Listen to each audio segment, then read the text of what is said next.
اب انشاءاللہ رمضان کے دنوں میں ہمارا موضوع مسلمان کہ قرآن اور حدیث میں مسلمان کا تعارف کیا کرائے. قرآن اور حدیث میں قرآن حدیث کے آئینے میں ایک مسلمان شخص کی تصویر شخصیت کیا ہے. مسلمان کیسا ہو؟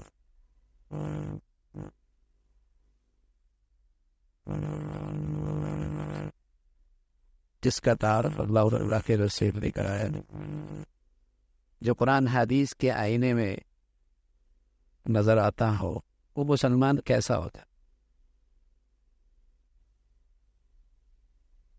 اس کے مختلف پہلو ہیں. ایک مسلمان جو واقعی مسلمان ہوتا ہے اس کا اپنے رب سے تعلق کیسے ہوتا ہے. ایک مسلمان اپنی ذات کا حق کتنا ادا کرتا ہے. ایک مسلمان کا تعلق وہ اپنے والدین سے کیسے ہے. ایک مسلمان کا اپنی بیوی سے برتاؤ کیسے ہے. ایک مسلمان کا اپنی اولاد کا تعلق کیسا ہے. ایک مسلمان کا اپنے اقرباء رشتہ دار ان کے ساتھ اس کے حقوق کا معاملہ کیسا. ایک مسلمان کا اپنے پڑوسیوں کے ساتھ سلوک کیسا. اور ایک مسلمان کا اپنے بھائیوں اور اپنے دوستوں کے ساتھ، اپنے احباب کے ساتھ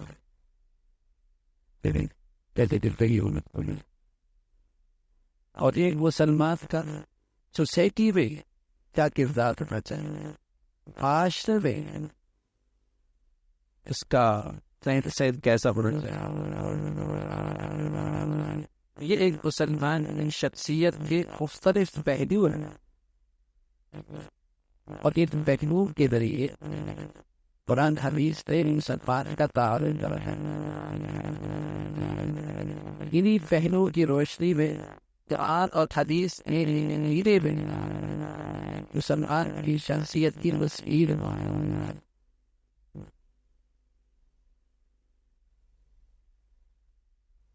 دادا بہت صحت مند ہے. نانا بہت صحت مند تھا، تو صحت کی وراثت بھی نہیں چل رہی.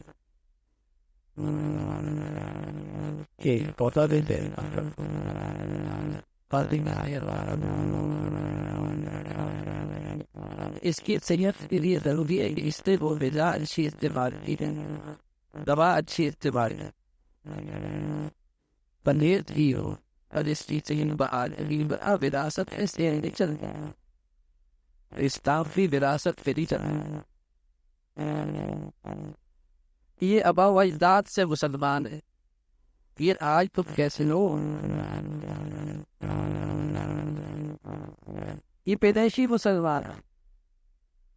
یہ پرتوں شماری میں مسلمان لکھا جاتا ہے. یہ سب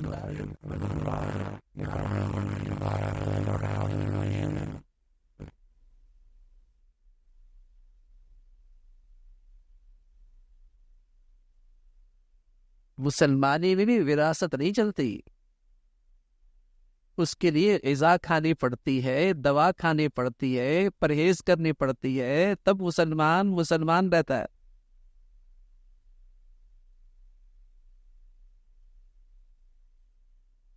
یہ تو ہم سب سمجھتے ہیں کہ اگر صحت سے مضر چیزیں کھائی جائیں تو آدمی کی صحت خراب ہو جاتی ہے. پتہ نہیں آج مسلمان یہ کیوں نہیں سمجھتا کہ اسلام کے متصادم زندگی گزاری جائے تو اسلام نہیں رہتا، مسلمان نہیں رہتا. یہ پتہ نہیں کیوں نہیں سمجھ میں آتا. صحت کے معاملے میں تو بڑا حساس ہے، نہ صرف اپنی ذات کے لیے، اپنی اولاد کے لیے بھی، کہ کوئی ایسی چیز نہ ہو جو اس کی صحت کے لیے مضر ہو اور اس کے لیے ہلاکت کا باعث ہو. لیکن آج یہ حساسیت اسلام کے بارے میں نہیں رہی ہے.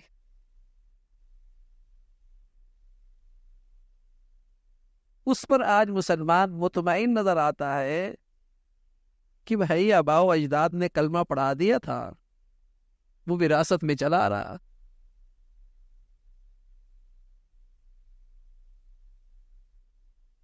تو مسلمان کا تعارف ہے، کمزور تو ہم بھی بہت ہیں، لیکن جب ایک صحیح مسلمان کا تعارف سامنے آئے گا اور اس صاف اور شفاف آئینے میں میری تصویر نظر آئے گی تو مجھے اپنی خامیاں نظر آئیں گی، علاج کرانا آسان ہو جائے گا، توبہ اور استغفار کرنا آسان ہو جائے گا۔ مصیبت وہاں ہوتی ہے کہ بیمار بھی ہے اور اسے اپنے بیماری کا احساس بھی نہیں ہے، نہ واقفیت اتنی ہے کہ اسلام کے کنارے پہ کھڑا ہے اور سمجھتا ہے جنت کا ٹھیکیدار یہی ہے۔ اس سے اچھا مسلمان کوئی نہیں ہے۔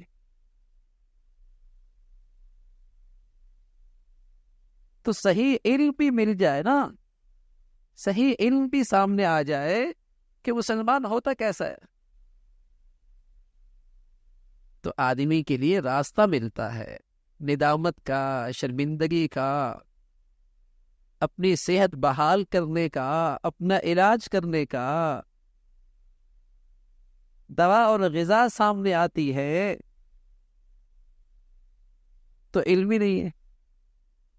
تو میرے عزیزوں، ہم اللہ کا شکر ادا کریں کہ اللہ تعالیٰ نے ہمیں یہ علم سیکھنے کے لیے یہاں بٹھایا ہے۔ اس لیے ہمارے نبی فرمایا کرتے تھے کوئی آدمی علم کا ایک باب سیکھ لے اور اس کے بالمقابل 1000 نفل بھی پڑھ لے تو اس کے نیکی کا مقابلہ نہیں ہو سکتا۔ اس لیے کہ صحیح علم بڑی چیز ہے۔ آج یہی نہیں ہے نا، صحیح علم ہی نہیں ہے، ہر شخص اپنی زندگی میں مطمئن ہے۔ تو اللہ تعالیٰ کا شکر ہو کہ اللہ تعالیٰ نے ہمیں اپنے نبی کی باتیں، اللہ تعالیٰ نے اپنے ارشادات سننے کے لیے یہاں بٹھایا ہے، اور ہم جو بیٹھے اس نیت ہی سے بیٹھے کہ اللہ تعالیٰ ہمیں عمل کی توفیق نصیب فرما، اللہ تعالیٰ ہمیں صحیح علم دے دے، اور اس علم کے بعد اللہ تعالیٰ ہمیں صحیح عمل نصیب فرما۔ بہت مبارک ہے پھر یہ بیٹھ، غیر معمولی ہے، غیر معمولی۔ ہمیشہ مسلمان اپنی زندگی سنوارنے کے لیے دنیا اور آخرت کی علم حاصل کیا کرتے تھے۔ آج مسلمان کچھ دنیا بنانے کے لیے تو کچھ سیکھتے ہیں، لیکن آخرت بنانے کے لیے کچھ نہیں سیکھتے۔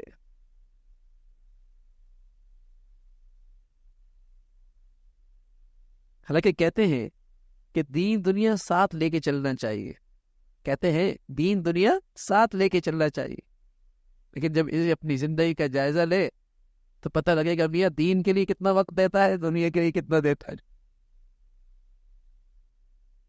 دنیا سیکھنے کے لیے اپنے بچوں کو کتنا بھیجتا ہے، اور دین سیکھنے کے لیے اپنے بچوں کو کتنا بھیجتا ہے۔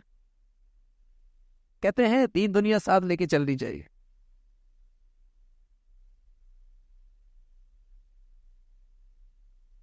تو صحیح علم بڑی نعمت۔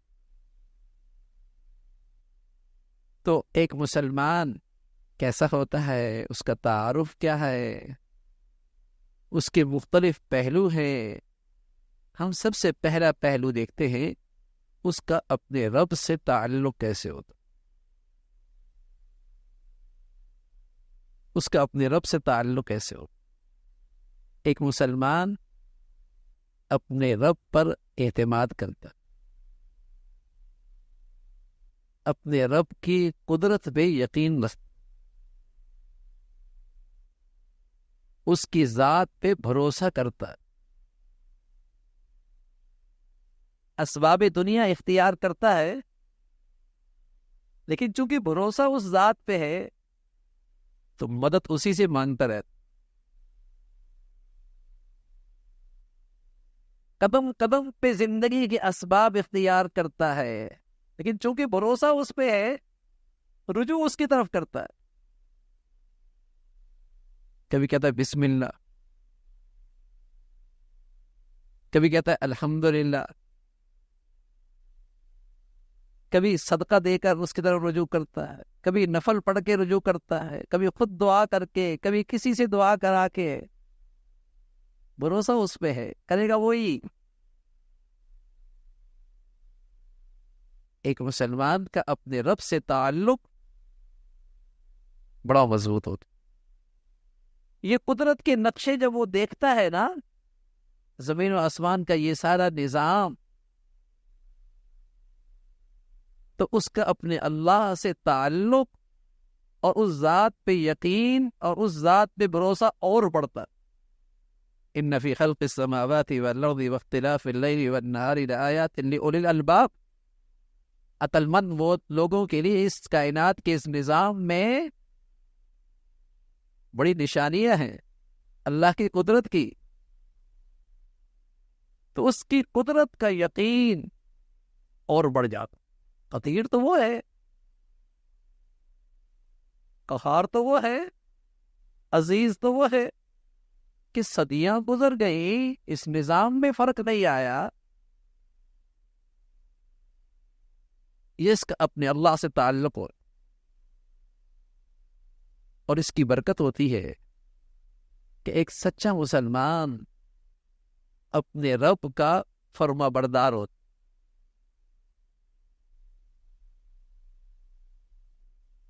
جلوت میں بھی، مجمع میں بھی، اور خلوت میں بھی اس کے حکموں کی تعمیل کرنے والا ایک مسلمان ہوتا۔ اس لیے اللہ کے نبی صلی اللہ علیہ وسلم فرمایا کرتے تھے، لا یؤمن احدکم حتی یکون ہواہ تبعا لما جئت بہ۔ ایک مسلمان صحیح معنی میں مسلمان نہیں ہو سکتا، ایک مومن صحیح معنی میں ایمان والا نہیں ہو سکتا جب تک کہ اس کی خواہش میری لائی ہوئی شریعت کے مطابق نہ ہو جائے۔ سبحان اللہ۔ دیکھیے بھائی، ایک مسلمان کیسا ہوتا ہے کہ جس کی ہر خواہش اور ہر چاہت اللہ کے حکموں کے تابع ہو جائے۔ اللہ کے نبی فرمانے لگے، لا یؤمن احدکم، تم میں کوئی شخص ایمان والا نہیں ہو سکتا۔ اس کی ایمان کی صحت کے لیے ضروری ہے کہ اس کی خواہش اللہ کے حکم کے تابع ہو جائے۔ اور اللہ تعالیٰ کا ارشاد ہے، فلا وربک لا یؤمنون، قسم ہے تیرے رب کی، یہ لوگ ایمان والے نہیں ہیں جب تک کہ یہ اپنے معاملات میں فیصل اللہ کو نہ بنائے۔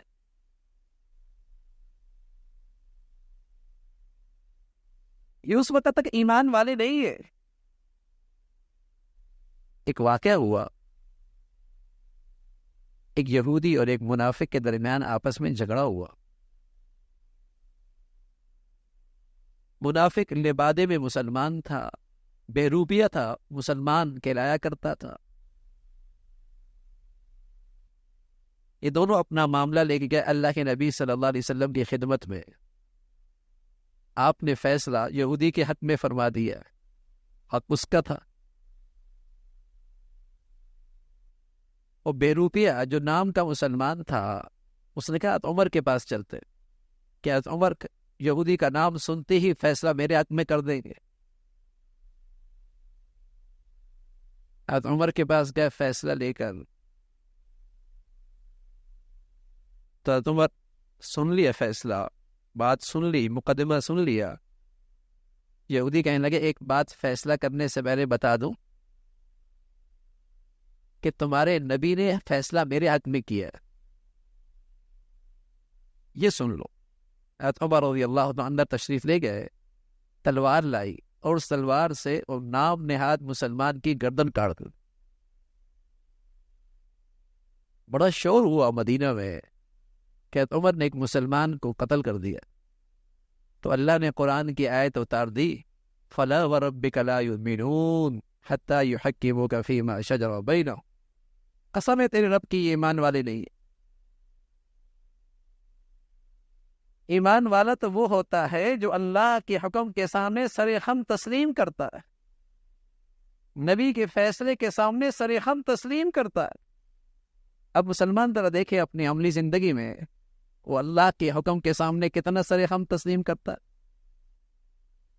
کتنا اللہ کے حکم کو تسلیم کرتا ہے، کتنے اللہ کے حکم کو پورا کرتا ہے.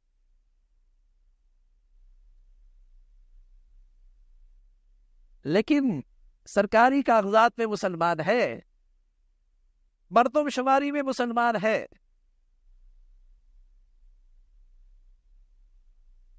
ایک صحت مند مسلمان کیسے ہوتا ہے؟ اس کا اللہ سے کیا تعلق ہوتا ہے؟ دونوں باتیں میں نے آپ کو بتائیں، ایک اللہ کا ارشاد ہے اور ایک نبی کا ارشاد ہے. اللہ کے ارشاد میں، نبی کے ارشاد کے آئینے میں دیکھیے آج مسلمان کہاں کھڑا ہے اور ہم کہاں کھڑے. مسلمان تو ایسا ہوتا. تو ایک مسلمان کا اپنے اللہ سے تعلق کیسے ہو، اور ایک مسلمان اللہ کے معاملے میں کیسا حساس ہوتا ہے.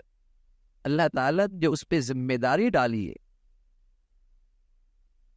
وہ اس ذمہ داری کو اچھے طریقے سے پوری کرتا ہے. رسول اللہ صلی اللہ علیہ وسلم فرمایا کرتے تھے کلکم راعٍ وکلکم مسئول عن رعیتی. تم میں سے ہر ایک نگہبان ہے اور ہر نگہبان سے باز پرس ہوگی. یعنی ہر ایک کے ماتحت کچھ رعایا ہوتی ہے. بادشاہ کے تحت بھی رعایا ہوتی ہے، سردار کے تحت بھی رعایا ہوتی ہے، قوم کے ذمہ دار کے ساتھ نیچے بھی رعایا ہوتی ہے، باپ کے نیچے بھی رعایا ہوتی ہے، سردار جسے کہیں کہ صاحب کے نیچے بھی رعایا ہوتی ہے، کچھ نیچے ماننے والے اس کے ہوتے.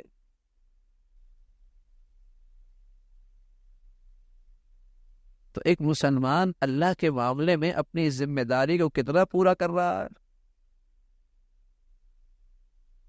کتنا اسے خیال ہے کہ اللہ نے مجھے ذمہ دار بنایا ہے اور میں اللہ کا طرف سے ایک ذمہ دار ہوں، مجھ سے پوچھو گی. ایک دفتر کا ذمہ دار ہوتا ہے، ایک فیکٹری کا ذمہ دار ہوتا ہے، ایک کارخانے کا ذمہ دار ہوتا ہے، اس سے بات پرس ہوتی ہے. اور ایک مسلمان پر اللہ کریم نے ذمہ داری ڈالی ہے کہ تم میرے نائب ہو اور تم نے اپنے ماتحتوں میں میرے حکم کی تعمیل دیکھنی ہے کہ کتنا میرا حکم پورا ہو رہا ہے. اس ذمہ داری کا تمہیں احساس کتنا ہے؟ اور رسول اللہ صلی اللہ علیہ وسلم نے فرمایا یہ باز پرس بھی ہو.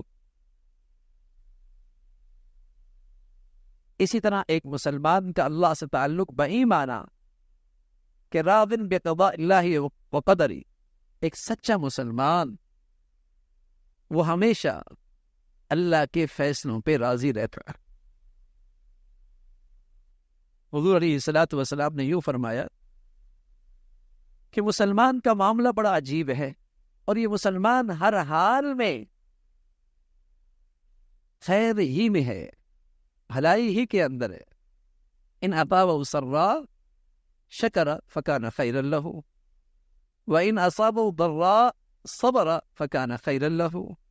اگر اس کے پاس خوشحالی آ جائے اور اللہ کی نعمتیں آ جائیں اور اس میں اللہ کا شکر ادا کرے تب بھی یہ خیر کی حالت میں ہے. اور اگر اس پر کوئی ابتلاء، آزمائش، امتحان آ جائے اور اس ابتلاء اور آزمائش میں اسے اللہ کا فیصلہ سمجھے کہ اللہ کی طرف سے اور اللہ کی اس تقدیر پہ راضی ہو، تو رسول اللہ صلی اللہ علیہ وسلم نے فرمایا اس کا کوئی گھاٹا نہیں، چاہے ساری زندگی بستر پر بیمار رہے، اس کا کوئی گھاٹا نہیں ہے. یہ اللہ کے ہاں بہت کمائی کر رہا ہے. تو مومن کی ایک شان ہے، صحت مند مومن کی، کہ وہ ہر حال میں اللہ کے فیصلے پہ راضی رہتا. پر یہ اتنا بڑا انعام ملتا ہے، اللہ تعالیٰ کا ارشاد ہے، اتنا بڑا انعام ملتا ہے جب آدمی یہ دنیا سے جانے لگتا ہے تو فرشتے اس کے ارد گرد اکٹھے ہو جاتے اور اسے خوشخبری سناتے اور کہتے ہیں یا ایتھا النفس المطمئنہ ارجعی الی ربک، چل اپنے رب کی طرف، راضیۃ مرضیہ، اس لیے کہ تو ہمیشہ اللہ سے راضی رہا ہے، اللہ بھی تجھ سے راضی ہے. تو نے کبھی اللہ سے شکوہ شکایت نہیں کی؟ تو اللہ کے فیصلے میں کبھی دل و جان سے ناراض نہیں ہوا؟ تو اللہ سے راضی ہے، اللہ تجھ سے راضی ہے، راضیۃ مرضیہ۔ آج تیرا استقبال ہے، آج تیرا شاندار استقبال ہے۔ فادخلی فی عبادی، آ میرے خاص بندوں میں آ جا، آجا میری جنت میں آ جا۔ یہ وہ خوشخبری ہے جب انسان اس دنیا کو چھوڑ رہا ہوتا ہے۔ کتنا نازک وقت ہوتا ہے، کتنی مشکل گھڑی ہوتی ہے، لیکن جس شخص کو اللہ یہ ایمان کی حقیقت نصیب فرما دے کہ وہ اللہ کے ہر فیصلے پہ دل و جان سے راضی ہو، اللہ کا فیصلہ ہے۔ ڈاکٹر میرا پیٹ کاٹے اور سینے سے دل نکالے، میں اس کے فیصلے پہ راضی ہوتا ہوں اور اس کا شکریہ بھی ادا کرتا ہوں اور اچھی بھاری بھرکم فیس بھی دیتا ہوں۔ کیوں؟ مجھے اس کے علم پہ اعتماد ہے نا بھائی۔